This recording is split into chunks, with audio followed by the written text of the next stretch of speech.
This is Family Electric Ghost, and we are live on our Facebook, YouTube, Twitch, and Twitter channels with I Love Kim Possible a Lot, or more commonly known as KP. So, welcome to the. How are you doing tonight? I'm good. Well, I'm kind of tired. I got out of school pretty late today. I just got back a half an hour before the show started. So animating it's hard, but you got to do it. Yeah. Well, I'm a musician, so I get stuck in the studio. Can we get lost in the mix? We get lost in a loop, and it's like, hey, I got that groove, and I'm going to play it for the next 2 hours, and I forget that I had other things I was supposed to do. One of the things we want to mention is we have a coupon code for Newsly, and Newsly is an iOS app. So if you use coupon code GHOST2021, you get 1 month free premium subscription, so you can stop scrolling and start listening. So what they do is they convert video podcast to audio, and this podcast is going to be on Newsly after we finish tonight, and so you can listen to it there, so you can stop scrolling and start listening. Use coupon code GHOST2021, get 1 month free premium subscription. So one of the things I always ask any person I have come on the show is like, when did you first get into YouTube or getting to social media? How did you get involved? What was your first recollection? When did I do the thing that I do? Yeah. I started in college. I guess I'm technically in college now, but I'm just doing extra college essentially. But yeah, I started when I was 19 or so. I'm not going to tell you my age now because I hate it. But a little bit ago, and I was in an area that I was really isolated in, and I started with the My Little Pony fandom. So Brony is all that stuff. If you don't know what that is, you can Google it. Yeah, and I was ironically one of like 5 girls or something like that, making content, critiquing it. There's different like pools of content. So they have musicians and they have like artists and voice actors that replicate the characters from the show and all that. But yeah, so that's when I got started, and then it took a little bit to take off, but after I hit like 30K or something, then things started to go a little bit faster. But yeah. So one of the things I wanted to ask you is like, so you got into this fandom, so you maybe can talk about how people can benefit from participating in fandom culture, and how you actually maybe decided that's the direction you wanted to go in social media. Yeah. Well, I've always been like into fandoms. I don't know if you can see you can see my background. I got stuff. It wasn't really hard for me to make that decision. It's just sometimes there's a stigma around making fan content, which I think is dumb. If you like doing, if X character motivates you to write music or do art or something like that you wouldn't normally do, I think it's just another creative inspiration. And then if someone really argues with you, then you can argue that like all the Renaissance artists did fan art for the Bible. So, it's not any lesser of an art because it's fan art. The crutch that people sometimes can fall into is if they want to go from fan art to professional artists, they kind of get too comfortable with their own style. And in the industry, you need to be able to adapt to other people's style. But if you're just doing like commissions and you're just like self-sustaining that way, you can do whatever your clientele wants. But yeah, so I've always, like I've had the channel like since I was like 14 or something with that name. And, when I started making content, I just wanted to keep it. And, even after the pony show ended, like 2 or 3 years ago in 2019. So I just been making like mostly Disney-ish content, Disney, Avatar, like just general Western animation stuff. So yeah, that's. I think it's like the same if you think about music. Like if you're a blues musician, right? You're coming from Delta blues, and you're kind of just replicating that in your own motif. You figure out. So everybody starts in every genre, from blues to rock. And as a musician, we have to go on what was built before. Mm-hmm. And so I don't have an issue with people doing what you're doing, because I think it's like in music, everybody, we kind of build off of our heroes. We build off of the Mm-hmm. people that we're inspired by, and a lot of our technique is because I like Hendrix, or I like James Brown, or I like whatever, and that ends up being in my music, and I subconsciously bring it in, and you're more maybe Mm-hmm. conscious of it, and you're pointing it out, and that's not an issue as an artist. I just every artist actually has to admit they have that level of influence. You know I what I mean, mean? like, yeah, at the end of the day, too, like, you need, I mean, ideally, you like the thing that you want to produce.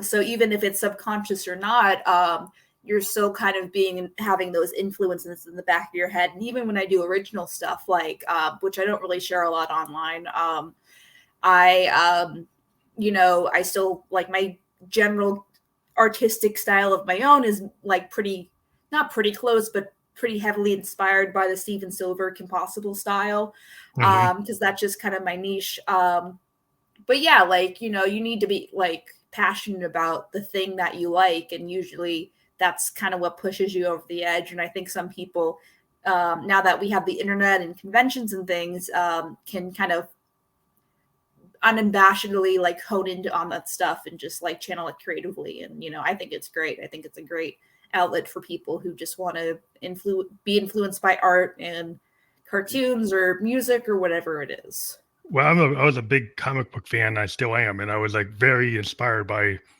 like the late 1960s, 1970s Jack Kirby, Ditko, Romita Jr. style. And Marvel had like a certain style. It was like a lot of Kirby, and so there were guys who would kind of clone Kirby, and it was hard to clone Ditko because he has a certain very very unique style to Spider-Man, the early Spider-Mans. But now today, like Marvel seems to have like a corporate style. That like Mm-hmm. everything is like all one style. They don't have, because they used to have like, oh, you have Kirby, you have Ditko, you have Steranko, you have different people within the Marvel universe, and they had different styles. But now it seems more uniform. Mm-hmm. Yeah, that's just about establishing brand stuff, which I think is dumb anyway, because people Marvel's like one of the most successful things ever now. But I think it's just like Yeah, how I they kind of want to like the old days of streamline it. Yeah. when you actually had like Doctor Strange didn't look like the Hulk. It didn't look like Captain America because Ditko had a different aesthetic. Mm-hmm. It's kind of like bringing horror into comics. He had people that looked strange. Like the original Spider-Man wasn't a pretty character. He was kind of like an oddball character. It Mm-hmm. wasn't meant to look like. It wasn't meant to look like Superman or Batman or Bruce Wayne. He was supposed to be kind of an awkward kid. And Mm-hmm. then suddenly John Romita Jr. kind of made him buff. And I'm like, well, that's not the way he did it. But yeah, so I kind of get into that. So I totally being a nerdy comic head, I really I used to go to comic conventions, and everybody's dressed up like the Hulk or something. So I get it. Back in the 70s, I'm a child of the 70s. So I Oh, used to, okay. Well, yeah. If you're interested in going to conventions, the market's expanded a lot since the late 2000s, and I haven't done a lot like in the very short term, but I usually get booked for conventions like once every couple of months, and I did I think 2 in August. So I'm very familiar with the convention scene. If you have any convention questions. yeah. So do you set up like a table, and do you do the commissions? Do you do on demand work at the convention? Yeah, that's my biggest thing that I do, because what I find at the conventions is people want some kind of memory or some kind of personalization Hmm. from the convention. And the majority of the people honestly aren't familiar with me, which is fine. So, I have like my pony branded stuff like that I've just had for a while that like Hmm. slowly moves, and very slowly moves. So but a lot of people aren't into that. And a lot of people are like they don't even understand the brony thing, and I have to like awkwardly explain it. So I get a lot of children who want to like be characterized as a pony or So you uh can do it right in front of them, or actually produce yeah, it so and sign it. like whatever they want. A lot of ponies, a lot of superheroes, or a lot of sometimes a lot of just traditional caricatures, which is fine. Mm-hmm. So it's always nice to see like that interaction of someone really wanting like, to be a pony, or like they, I had a case one time where, a guy was getting something for his partner who, she was sick at home, and he's like, he really likes Harley Quinn. She really likes Harley Quinn. She really likes the Bruce Timm style. And I'm like, I Yeah, can that's do pretty that. cool. Well, So, that's awesome. so I I drew like her. that. Yeah, so I drew her in the Bruce Timm style. I just need a photo. So what I usually do is like I take a picture of their phone picture for reference, so that way they don't have to like, traditionally stand there, because that's how it worked back like 5,000 years ago. But we Mm-hmm. have technology now. Yeah, So, things like that, of just usually someone either liking a specific character or liking a specific style, or someone getting a gift to someone else. So usually it's a parent getting a gift from a child, and like, once they hear like you can be a pony, then a lot of times kids get excited, but it's really yeah. rewarding. I think Some it's what it sometimes seems it's, like. oh, go ahead, Yes. sorry. Well, what I'm thinking is as a musician, I like to do jazz, right? And I like to Hmm. do free form, kind of just riffing, or what you call stream of consciousness, basically, kind of just going out there and just kind of doing it, with a bunch of Hmm. people. And it seems like that's kind of like a kind of art. Like Hmm. you kind of you at that table and people give you ideas, and I always like the kind of dynamicism of maybe I got an idea and I'm with a bunch of jazz guys and we don't know exactly what we're going to do, but we're Hmm. all kind of riff together, and I find it very fun. And as a musician, rather than just playing a cover song, like, oh, I'm going to play Stairway to Heaven all night. And like, no, Hmm. I'm not really into that. I'd rather do something new. Yeah, I think in our shared experience, it's always fun surprising like the clientele, if that's what you want to call it, with something that they're familiar with, or something they weren't even expecting. Like me Yeah, putting like, little dialogue bubbles of, say a couple wanted a commission just based on me interpreting their dynamic just from at the table, and then like them coming back and like laughing at my stupid joke is always like great. But it's yeah. my standard pitch is, do you want to buy some crap? I don't know if I can curse, so I say crap. But it sometimes it scares people, and it's like she's rude. But other times people like are really into it, and they're like, Yeah, well, I wow, think, you're direct. And I'm like, well, if you like Frank Zappa, you like the Mothers of Revenge. If you're coming from that kind of point of view, it's like that's not a problem. Like yeah. like I like Funkadelics, and they had all kinds of kind of language in their work, and it's like either like, oh, it's funny, or it's not, oh, I'm offended. Um, but yeah, I like people who are real. To me, it's like are you walking on eggshells about what you're gonna say, or are you gonna be kind of like, I'm comfortable. And I Mhm. think people either like it or they don't. It's like they don't. It's like with your music. Like if you do something experimental and you're kind of out there and you're doing content, it's like, yeah, not everybody's gonna like it. It's like if you're like an indie artist, sometimes you're gonna have a niche and you're not gonna be like everybody's cup of tea, which is like Yeah, that's fine because for you're sure. Something I've learned when I'm doing the live shows, when I'm at site or on site versus just like doing content in my room, or whatever, or recording in my room, is like reading the crowd. So sometimes people are like, again, really like off put, or like she's really rude, or like I didn't want to buy things. So definitely learned that lesson from this last couple of conventions, because I went to a really small town one and people were like, what? But yeah, oh like I think that was a big thing, like in my content, and we're getting back to it, of me just kind of cursing, and people were like, oh well, it's funny because the pony is cursing. yeah. So Yeah, certain communities, like if you're in a big metropolitan area like New York or Boston or San Francisco, probably people aren't going to have a problem with that. You get to like a small town that's not used to that, mhm. might have a different dynamic.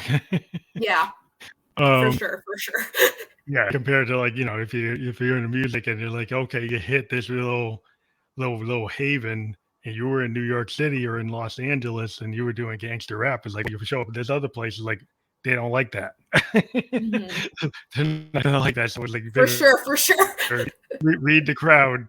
Um, But one of the things that I was interested in looking at in terms of, do you have like tips as an artist on how you can improve your art over the years? I Oh mean, yeah.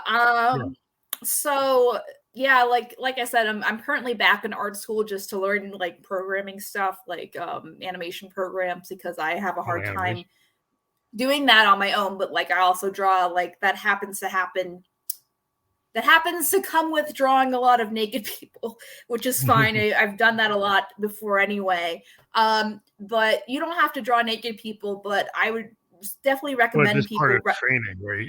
As an yeah, artist, that's yeah, what. it's about Yeah, studying the natural proportion and just kind of doing it over and over again until it's like a sixth sense as far as like that, like proportions and how the body works.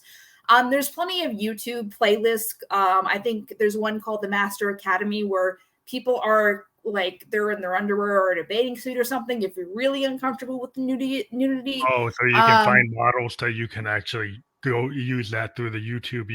yes, So you don't yes. So have you to don't go have to to a studio. physically be there, because I know that varies, like depending on people's location, if they have access to live model drawing sessions. Yeah, yeah. But yeah, there's tons of resources on YouTube, or you can just Google like gesture drawing. But getting comfortable with that, because it goes back to what I said earlier about people getting stuck in their own style. And then if they want to transition to more professional stuff or do something that's kind of out of their comfort zone, they don't Hmm. know how to approach it. Yeah. Um, So it's so kind of that's that like that the is a big one. fundamentals. Well, I think like my daughter is a graphic artist. She's a sequential graphic artist, Okay. and she can do. She actually went to an art school when she was really young, got a scholarship, and she actually was super young, and we had to give her permission to actually go to the nude model. She was like 12, and people were She's like, "Oh, 12. yeah," but she was so good that the teacher said she needed to get to that because she Mm-hmm. was being trained, and we didn't have a problem with it because it's like we didn't look at it as, oh, that's a sex thing. No, it's art. It's Mm-hmm. like she was looking at it because they try to figure out the form of the hands and the body and get it real. And she was at such a level that we didn't like, people were getting all confused because they want to like layer like morality or other things on it. And then we're just looking at pure art, like Mm-hmm. as training. And Yep. so it's like, have you ever traveled out, places to get like certain like motifs? Like we actually lived in Tokyo for 2 years from Oh 2004 to wow, that's 2006, cool. and my daughter got like a Shinto style to her work. Because she was very young. She went to a Japanese school called Nishimachi, and we were in Tokyo for 2 years, and she got exposed to the manga and the anime and Shinto, and actually learned how to do the katakana and hiragana in actual That's Japanese cool. That's characters. And really so cool. all of her work has that infused in it because she was very young and it got embedded in her like early elementary school Mm-hmm. from Japanese point of view instead of an American point of view. So I was wondering, Mm-hmm. have you ever traveled to other countries to get like certain aesthetics, like Italy or France or things like that? Going to Europe is definitely on my bucket list. I haven't been to Europe yet. The most I've gone is out of the or go to the Bahamas. Like Mhm, um I really like to go to Paris, for instance. Like mhm. no like Hunchback of Notre Dame is one of my real big artistic influences. So just being around Notre Around Dame it, and just yeah, to be able sketching to see it. forever. Um, but just on the day to day, it's mostly how I'm feeling internally and if I'm like personally motivated. So, um, it's not so much like what's around me outside, but just more like if It's I'm the feeling inside. it or not. So, Yeah, because a lot of songwriters, that's a lot of what we do. I mean, we can get it from outside experiences, but because of mhm. COVID, most singer songwriters have gone inward, and it's a Yeah, lot of what's in your psyche, what's in your head, what's in your soul, what's in your heart, like that. That tends to drive songwriters anyway, because we tend to spend a lot of time like by ourselves or in like very controlled environments writing these songs from our own interpretations of what we were feeling. And most of it is internal. You have some people deal with external, but a lot of what we do is kind of like our internal vision influenced by other things. But I can get like from an artistic point, you don't actually have to travel to get inspired. You can have it come from within. yeah, and I think too, like just being around like positive people is a big one, or just other people that like to do what you do. But, animation specifically, it's pretty isolating because it's long hours of just staring at a screen or staring at whatever template you're using if you're doing like traditional paper. But so you kind of get used to the vibe of just listening to podcasts. And Richard Williams says you're not supposed to listen to things while you're animating, but most people do anyway. But that's your animation history for today. But it's I'm having a hard time with it because I'm just working constantly and I don't have a lot of time for external things. But I know at the end of the day it's serving a bigger goal, so I'm trying to focus on You're that. trying to branch into more from 2D type of work or line work into actual more multi-dimensional.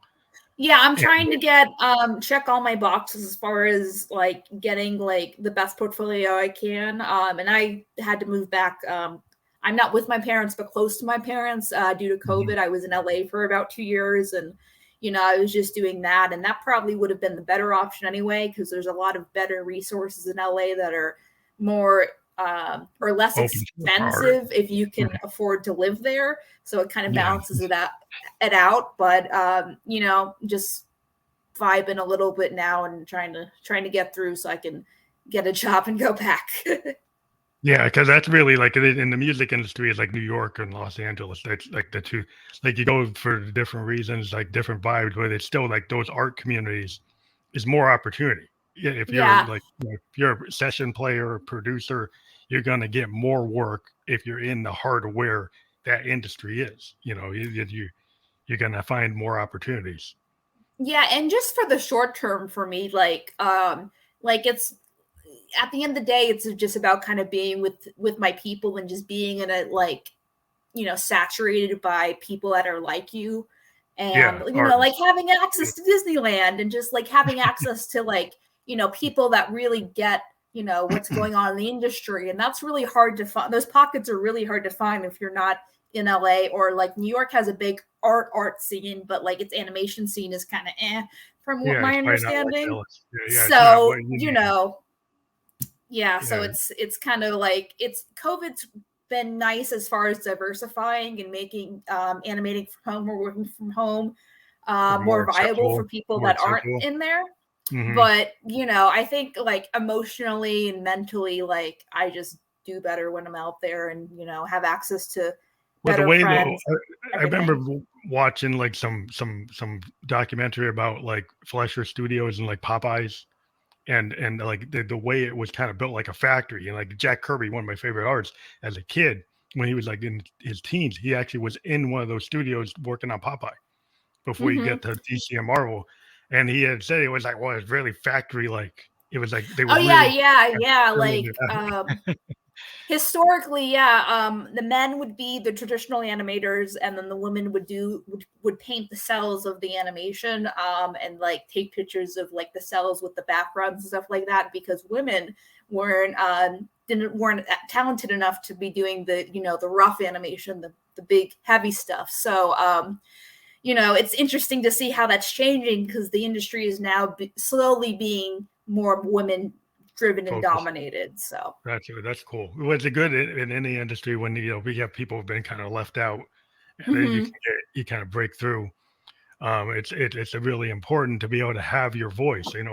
That's one of the things I do on my podcast is like try to talk to emerging independent singer songwriters, and like 70 to 80% of the people I talk to are female singer songwriters, because I find that they're doing very interesting work. And it's probably the same thing in your field, where people who are trying to break through and do something that's more innovative are sometimes the people who were left out, of the old school way. And so if you come in from that out of the normal source of people that come in, then you have different ideas finally being. And I think any industry is going to do a lot better if you got people who are more saying, well, why can't I do that? Here's the rule. And I've always heard that at Berkeley, they tell like musicians like, okay, here's all the rules. And then we get out, break them all, because the only way you're going to do anything that anybody really wants to listen to is if you try to break out of the mold. Yep, for sure. But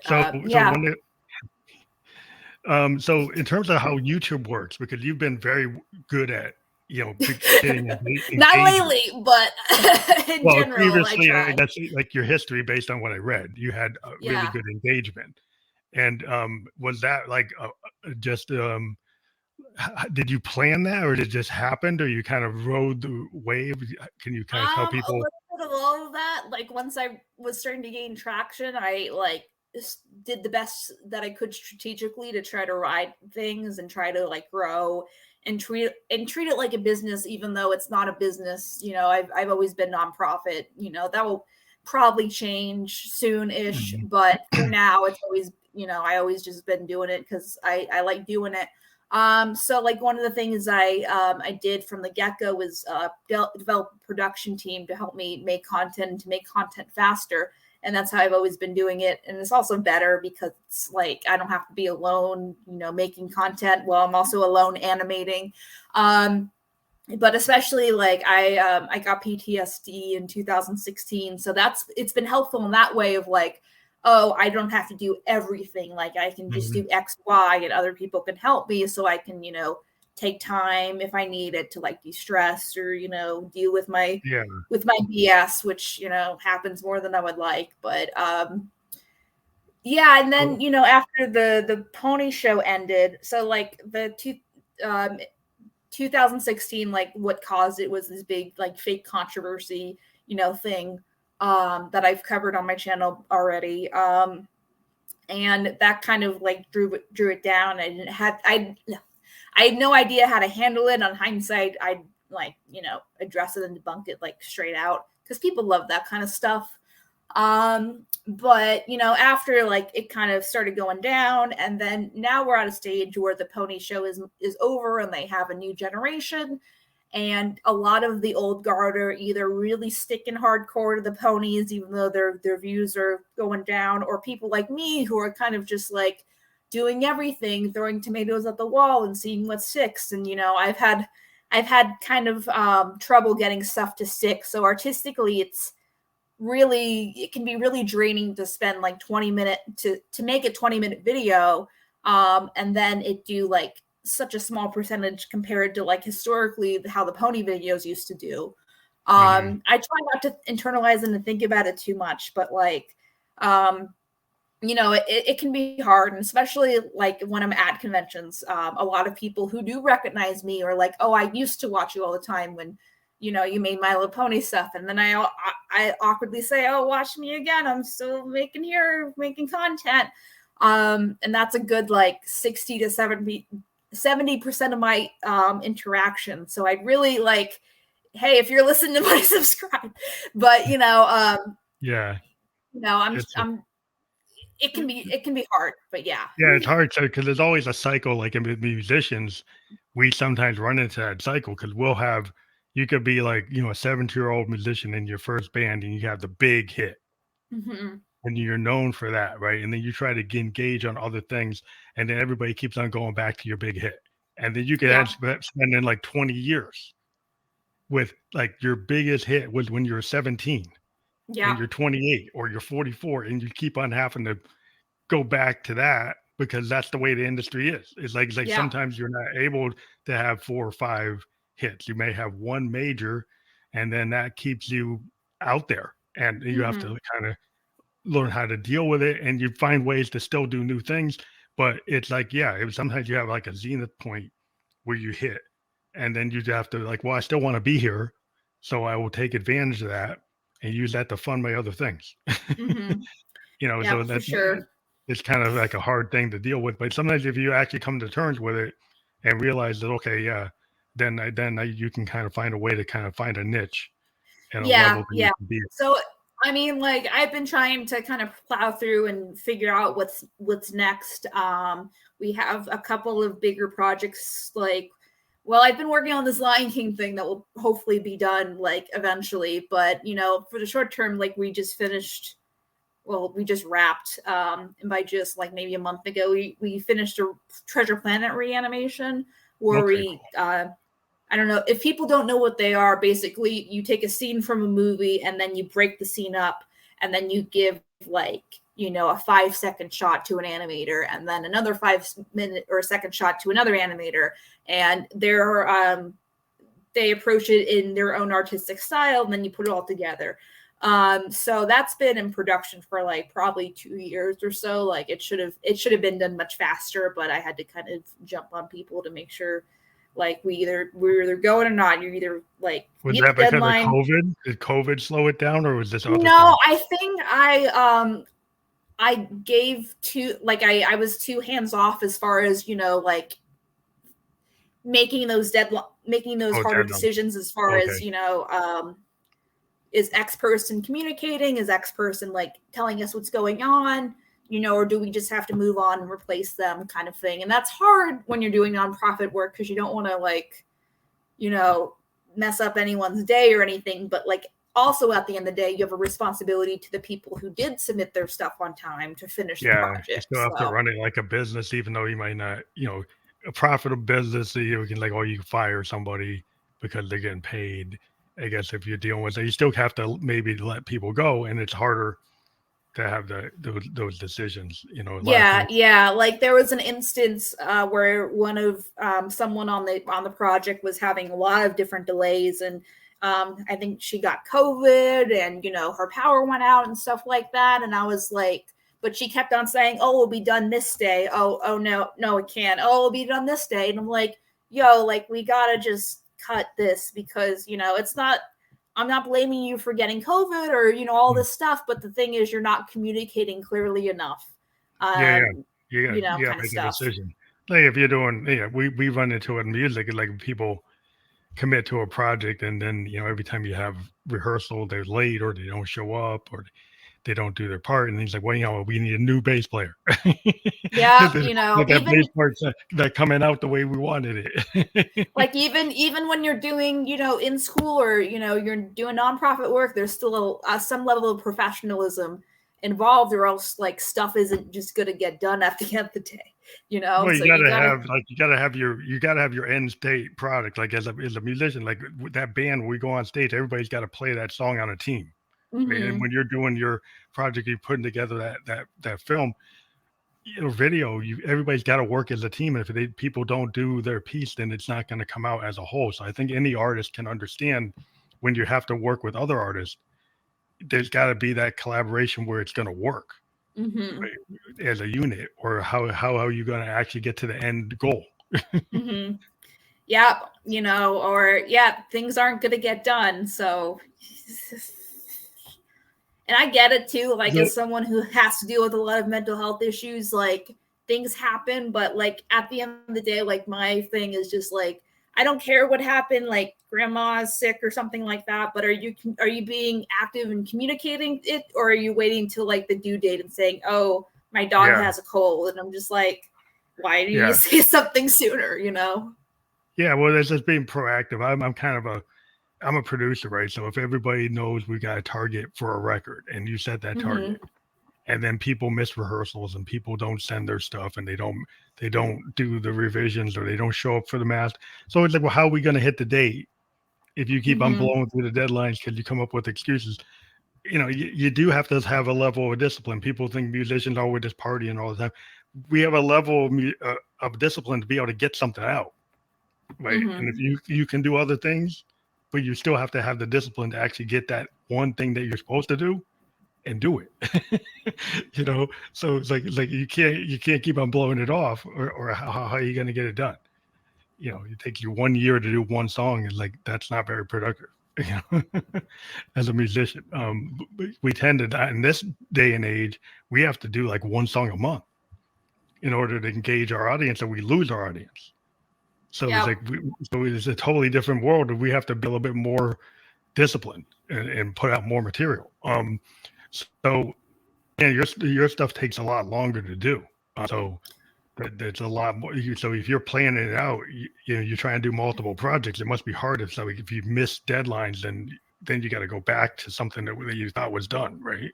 Yeah, and we run into a lot of issues as far as people overcommitting and not being realistic with their schedules, and that usually comes from like being fans of the channel or just being fans of the thing that they want to do. Like, oh, I like animation, I want to be an animator for this YouTuber kind of thing. Like they let that stuff cloud their head. I'm sure you get, egos and all that stuff too. And when like push comes to shove and we have a deadline or we have a project that needs to get done, like, they're like, oh, whatever, I got, I can't do this. I'm just like, well, then, why are you here? Why are you in it? Like yeah, I mean, that's why I've always asked people, because I was 17 when I got into music. I'm 55.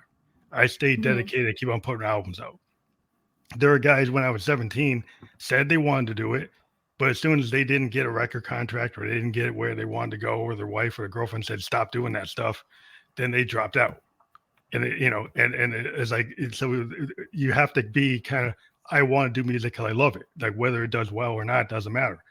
And what happens is sometimes things do well you don't expect, but you got to be dedicated to your craft, because not always that you're going to get the payday because you love it. And if you love it enough, in my opinion, if you love the art you do, you break through. You see actors, that happens to them. They keep on pushing, then they get the breakthrough role. Yeah. The painter gets in the gallery because they kept on pushing. It's just a matter of whatever art you're in. I think it's a matter of you actually doing the work. Yeah. And a lot of people, don't really get it if they've never, done that before. But then that kind of blurs the line of like, amateur versus professional. And a lot of times, if you're on that level, you're like, okay, well, I'm ready to be paid. I'm just like, well, we get our stuff done. Does that count for anything? So, and we have a more complicated production process than I think the average YouTuber, because we do more complicated stuff in our in the editing per se, and then like depending on what I'm reviewing or whatever the case. So we'll get like new art assets. So I did a Rick and Morty video recently, and we have our own Rick and Morty versions of the standard avatar of basically a cartoon me that I talk through. And then, so those take longer than just using our standard ones that we have. And then, if there's something new, like I'm thinking about doing like a Scooby-Doo thing. And so, I'm like, oh, okay, why don't we get a Hanna-Barbera set? I don't think we have that yet, kind of stuff. So, and that kind of makes it funner, but it also adds some time on it. So it's kind of a mix. Well, I like the fact that you're so expansive, because that's kind of like my thing is like, I like to mix genres. And you jump into you went to Hanna-Barbera, you're looking at Lion King. I mean, it seems like I think it's really cool as an artist to, explore a lot of things. As a musician, sometimes we throw stuff at the wall, right? And I always tell people, like, a lot of times artists will have all these tracks and nobody ever hears them. And as a producer, I go to the band, I was like, you know what? The stuff you don't want anybody to hear, that's like the best stuff you got. And it's a lot of times there's so much self-criticism with artists that they miss out. They're so self-critical, they don't put out their best work. Right? I think it's good to try to, like, get other people involved. So do you have like people who actually can look at what you're doing and say, hey, that is good, you probably should do that? Do you have like a trusted group of people that you show stuff to? I've been doing this for like, I think I'm at 9 years now or something like that, 8 or 9 years. So I'm, as an artist, I'm usually can trust myself, like looking at, an artist portfolio or an editor portfolio. But I think for feedback things, it's kind of too of like, hey, this person's great at drawing My Little Pony stuff, but if we give them a human, can they draw a human? And like we've already talked about this. So like I think kind of looping back to that, I think the feedback process is really important just too, which I'm sure you're used to, because people have different eyes and they'll look for different things. And we have a feedback process where I think probably like 5 or 6 people are looking at different renders of the video before it's goes up live. So that's important, because everyone gets burnt out from looking at, like, I don't want to look at 10 versions of the same video and just look at like nitpick it, and then your level of being able to critique gets overwhelmed because you had too much input.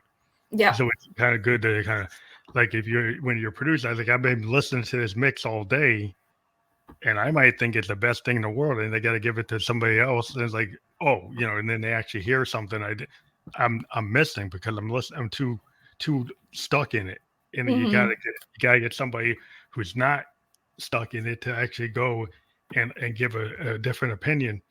So it's very important, I think, to have feedback loops in any art you do, and to kind of be open to, explore and show people like as much as you can. I know some things are personal; people take things personal, but I think when you're doing art, that once you get into a community, it's part of that whole reason probably why you want to go back to California, right? You have those like-minded people, and they help you. It's Yeah. like in an art, like an art community, if you have a collective of a bunch of Mm-hmm. musicians, you see a lot today. They get these art, and I would think you probably have art collectives too, and we feed off of each other. We can go and say, well, an art collective of musicians, like they go and they take over a club, and I would Mm-hmm. think an art collective of artists, they can take over a gallery or take over a venue, and run it, right? Because you guys are all, you have a better shot if you come in with 10 different artists Yeah. and have a whole, you guys got like a theme, but you're 10 different people, but you're part of this collective. You can have a better engagement with the market than just Mm-hmm. one person trying to break through. Yeah, and I think too, like just in general, artists are a lot less social than musicians. So like it's hard. Harder to Sometimes build it's that. hard for them to go into those environments of just like, look at me, like I was gonna say, look at me, I'm Mr. Meeseeks, but look at my art. It's great where a group of musicians can play and that's loud and that attracts a crowd. But if you're just like the old lady selling their art on the corner, like it's not going to be as impactful to like, hey, what are they doing? So, Mm-hmm. you have to kind of have those pitches, not those pitches, but like those environments like conventions where, you can Yeah, stand then it out. kind of gives you like the kind of environment like a festival. Like a musicians, Yeah. we love the big European festivals or big EDM trance festivals, electronic music festivals. You get like 100 bands, you get 20 bands, 30 Mm-hmm. bands, and then everybody gets to go rather than this one guy trying to hit it in a club. Right, right. If you go to a Um, club in New York and you have 10 bands, you feel more confident than if you were just one guy on stage. right, right. And especially too, like, I've never been, but they have VidCon, which is like, like what you're describing, but for YouTubers specifically, and you Oh, a can. convention for YouTubers. Yeah, so there's a lot of John Green runs it. He does Crash Course and stuff like that. Chill guy, but because I don't know, but from what I gathered, anyway. But it's similar where YouTubers bring a lot of different people can be artists, people can be authors, people can be Yeah. cosplayers. So you kind of get a range of Cross talent, if you just but you Yeah, have that cross thing in genre. common. You Yeah. can like like the way we're here. I'm a musician talking to an artist, Hmm. to a video artist, and we'd be, well, what's in common with that? Well, we as musicians, I create video content for my music videos. So like looking at what somebody who's really that's your skill set, you can learn from everybody. I think, Hmm.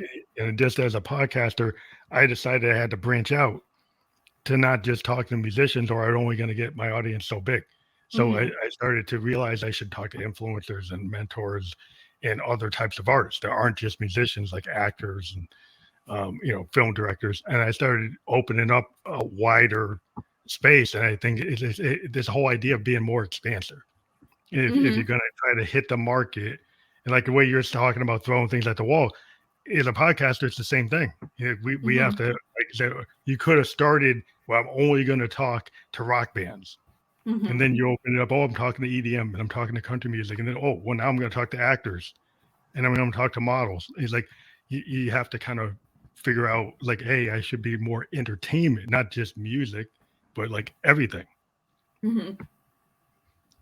So is that the same kind of thought that when you start to decide, well, I'm going to do Lion King, I'm going to do this thing, I'm going to do this. Yeah, yeah. And like the good thing about me specifically is because I study history and I study this stuff on the side like constantly. I'm just absorbing it.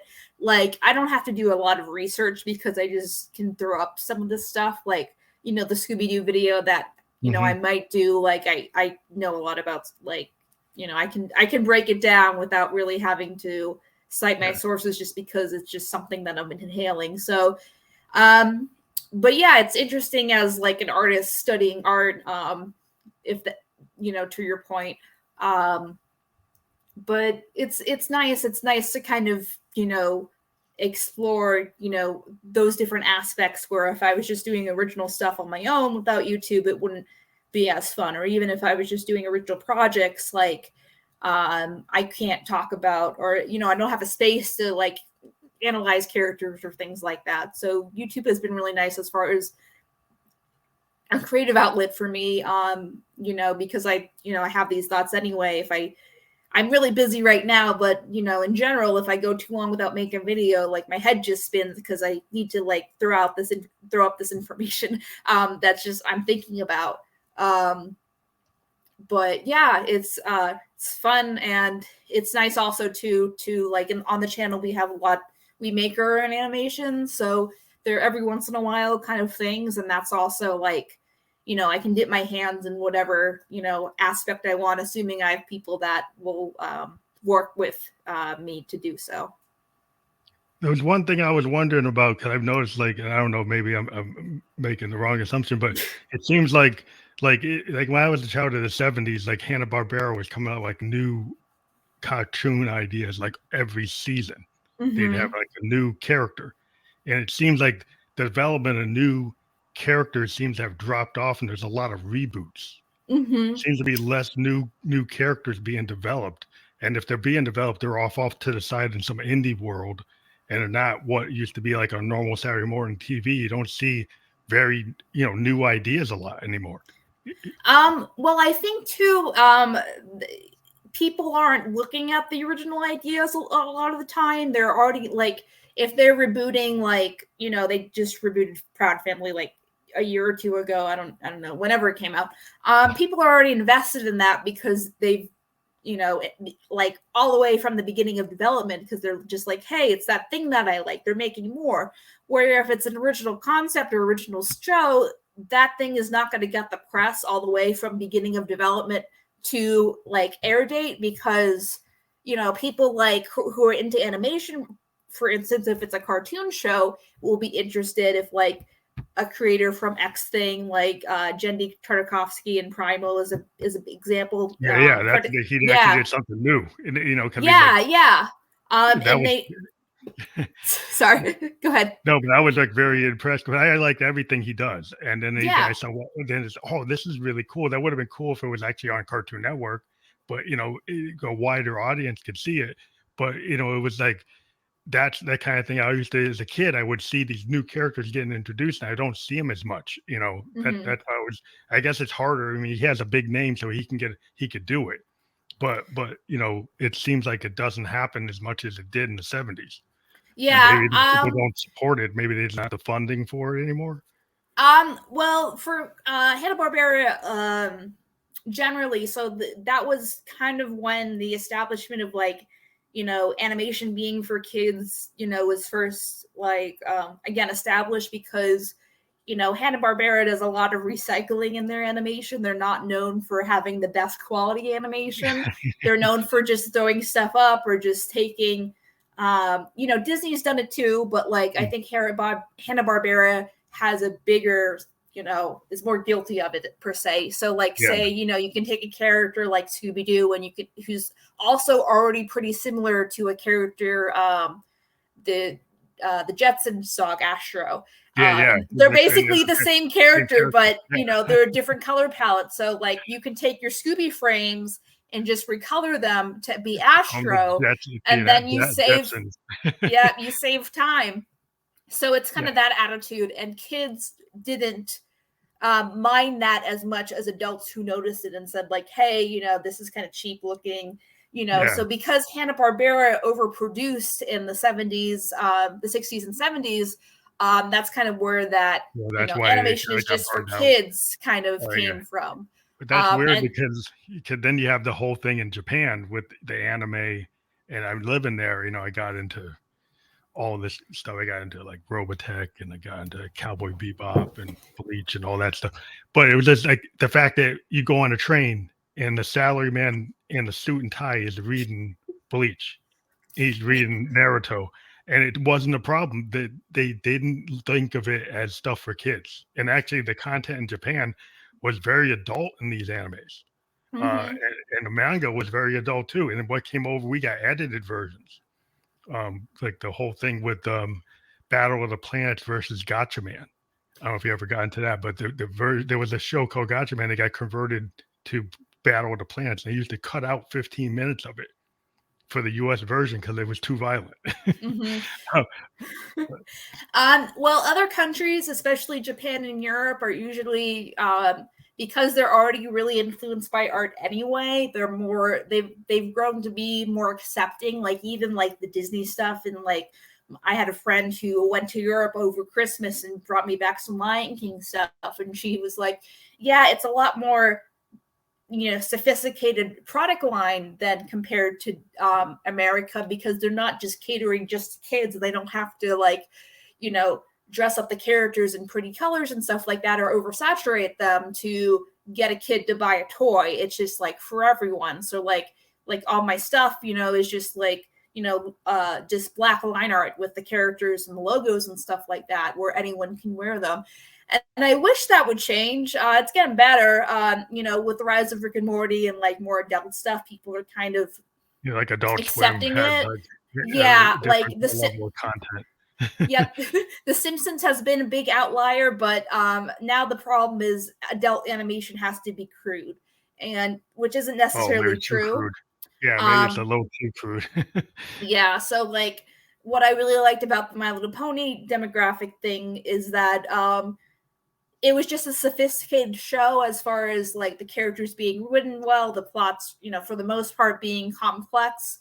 And that's what attracted the audience to it, because it was just like, constructed really well, and the mythology and the lore was great. And, all those like extra stuff, like Lord of the Rings kind of level. Yeah, it was kind of like Adventure Time, I think, was really cool in that when I got into Adventure Time, because it was like, it seemed like it was a kid's show, but it was written that an adult could watch it. And it had depth, and it was like, wow, this is kind of like when I was a kid and I was watching Johnny Bravo. Not Johnny Bravo. I was actually watching now I can't get into it, but Johnny Quest. Johnny Quest, yeah. If you see, the art in that show was like unbelievable. It compared to everything else that was happening. If you looked at the backgrounds that were like the Kirby, Ditko, it was really high level comic art being put into a show, and I was like, why does this thing look so much better than the other cartoons? Because they had a bigger budget. At the end of the day, fun fact: Kim Possible's her black top was actually inspired by Johnny Quest's black shirt that he wore. Cool. So there you go. There's your history point. But yeah, I think at the end of the day too, it depends on what each individual audience member wants to engage in and consume. And the more open-minded people are going to be able to consume more fun things. And so that, again, the Pony Group people were open-minded enough to be like, hey, it's a show, that is marketed to children, but, I'm willing to try to watch it and see what all this hubbubaloo was about. And then they became fans. So, like you can't change that overnight. It's something that you have to pick at. But we're getting there. Hopefully we'll get to Japan levels or European levels of just people consuming animation forever. And Pixar obviously is helping with that too. And, sometimes Disney and sometimes DreamWorks, just depends. Yeah, I heard like Bone is supposed to be coming, like Jeff Smith's Bone. Yeah. And I think that would actually be very good for the industry to see something as well developed. I don't know if you ever read that comic. It's super well developed. It's like very, very tight story, but comic book character, I mean, they look cute, but the story is deep. And if people could see a deep story with cute characters like those characters, but it's actually very deep, and adults would enjoy it. Yeah. Adults bought that book. It was in independent comic stores. You had to go look for it. So I think if something like that or Cerebus actually getting out there from Dave Sim, those things I could increase. I think the quality and then make people more engaged. That like something at the level of Cerebus is like if it ever got produced, it would be unbelievable. But yeah, for sure. But I'm hoping that people are getting slowly more open-minded, but I think at the end of the day, the whole Disney is for kids era just kind of has to die off a little bit. Well, hopefully, all the manga and all the all the anime channels is showing that there's a lot of kids actually are buying that more, maybe than even the Marvel and DC stuff. And and if people see that there's that kind of engagement, you would think it's like, well, maybe we should get some of that market.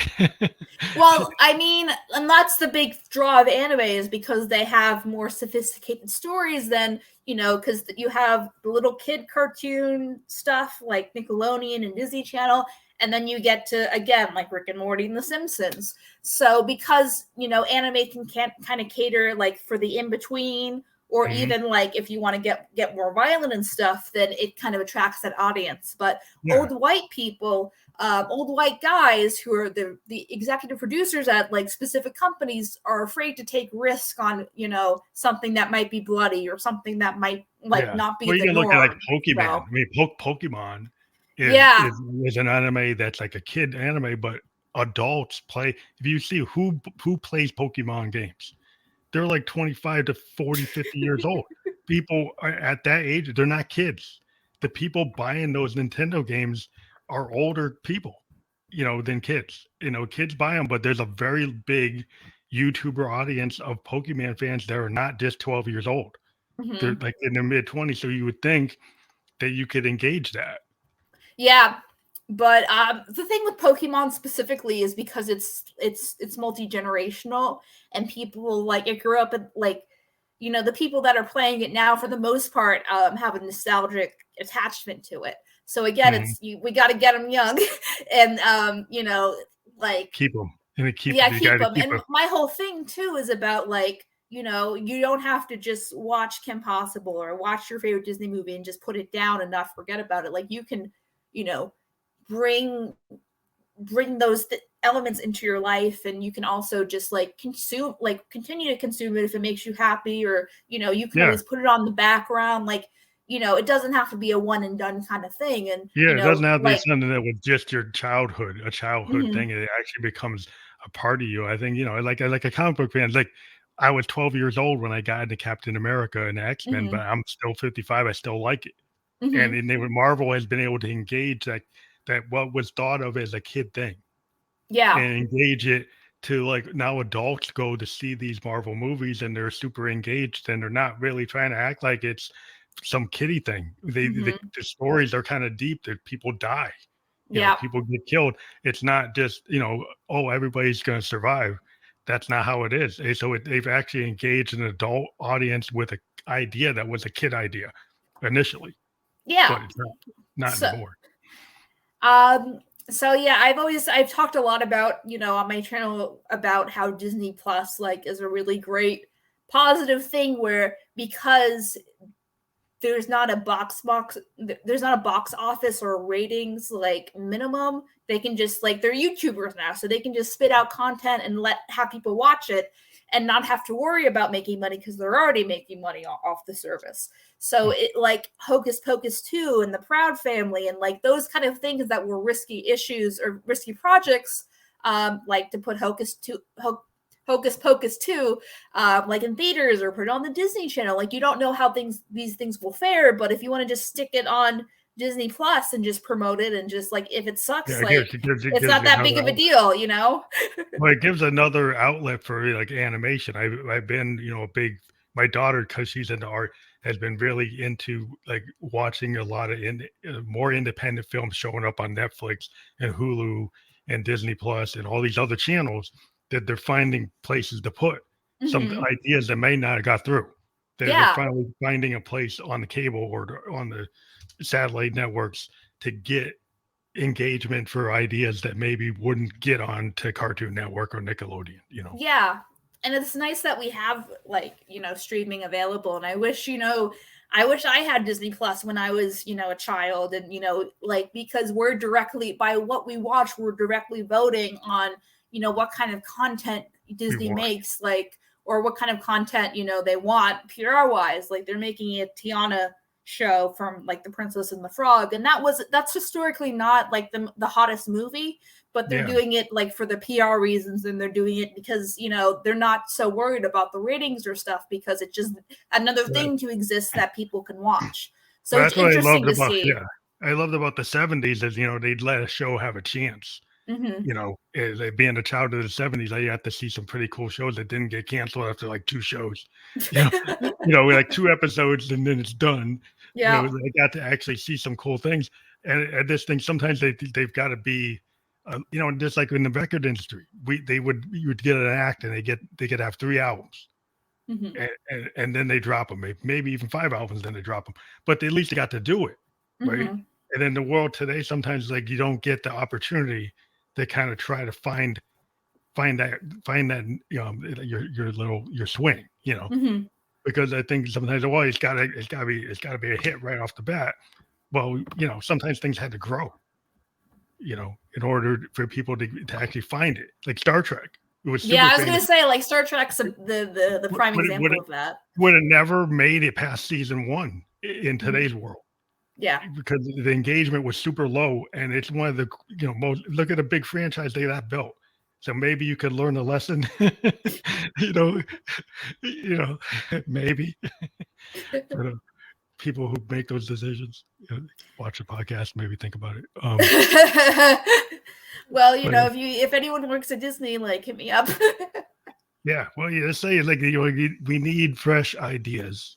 I think we need people who are gonna come at things with a different point of view, and mm-hmm. I think having women who have a really cool aesthetic and an independent mindset, and don't want to just do what was done before, and take something like what you're doing, and you have a different take on it. Like you mm-hmm. have a different opinion. That's art. Mm-hmm. That I don't like anybody that denigrates that, because I think people need to look at it, and haters that just want to say something negative to say something negative, that's fine. But I really don't like to listen to that weight of what they're saying, because I don't think it has any weight. Mm-hmm. But I think we hit our hour mark, and I'm very happy that you came on the show. Of course. Thanks for having me. Yeah. And I think it was really exciting to talk to somebody with a different type of aesthetic, what the type of art you do, and to hear what your story. And I think everybody's going to enjoy this, and I'm very happy that you came on the show. I hope you have a great rest of the evening, and you do well with your studies in animation, and you're able to get to where you want to be with the work you want to do. Here's hoping. Do you need me to plug anything, or are we good? Or are they on the Twitters or whatever? Well, I'm going to be giving you the links that you could push on your like later tonight. Okay, yeah, I just wasn't sure about that. Okay, well, yeah, thanks for having me, and I appreciate it. And have a good rest of the night. Yeah, it's probably nighttime. So. Thank you. Well, it's nighttime here. It's like 9:00. Yeah. All right. Thank you very much. And we'll talk to you again sometime. We'll maybe meet you out there when we're out touring, when we finally get back on the road. But, okay. Sounds good. If you got any gigs, let me know. Okay. Bye. Bye.